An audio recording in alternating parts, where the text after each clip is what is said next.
guys, welcome back on my channel. So gusto ko lang din i-share sa inyo yung naiisip ko.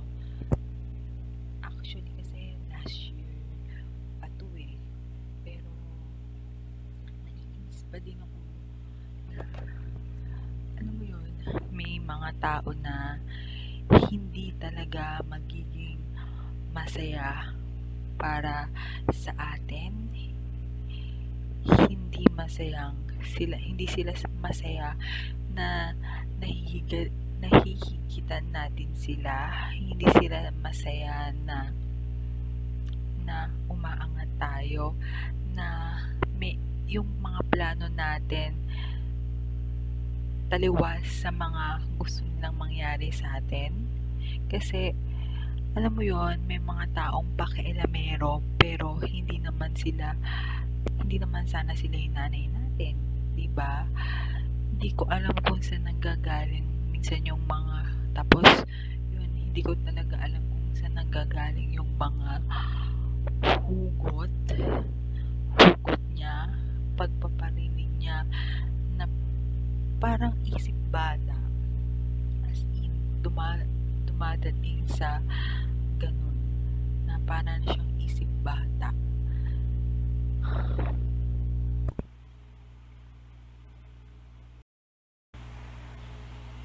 Alam mo yung minsan, ikaw na lang yung umiiwas. Sa totoo lang ha, ako kasi hindi ko naman siya pinapatulan. I mean, hindi ko na nga siya pinapansin. Hindi ko na nga siya kinakausap. Kasi pag kinakausap ko siya, sobrang negative niya. Parang hindi siya nakakatulong sa mental health ko. Kasi kung puro nega yung maririnig ko, diba? Hindi siya maganda sa mental health ko. Ayoko siyang kausapin. Pero kung ano naman, kasi kung iba yung mga topic na kunwari masasaya or mga chismis lang na hindi naman siya negative, okay lang naman sa akin. Ang ayoko lang talaga yung, lalo na pag sa kamag-anak pa naman namin, sinisiraan niya, tapos puro pangit yung nakikita niya sa ibang tao. Paano na lang sa amin? Paano na lang kami pagka hindi kami yung kaharap niya? Alam mo yung ganun? Yun lang naman. Kasi hindi ako makamove on, kasi 1 year na to talaga. Kasi November siya, talagang na-turn off na talaga ako sa kanya last year nung November.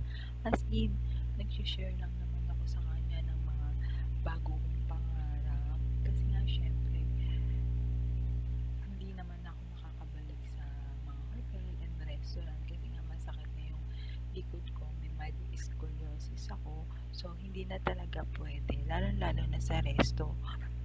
So, yun. Hindi talaga pwede. Kaya,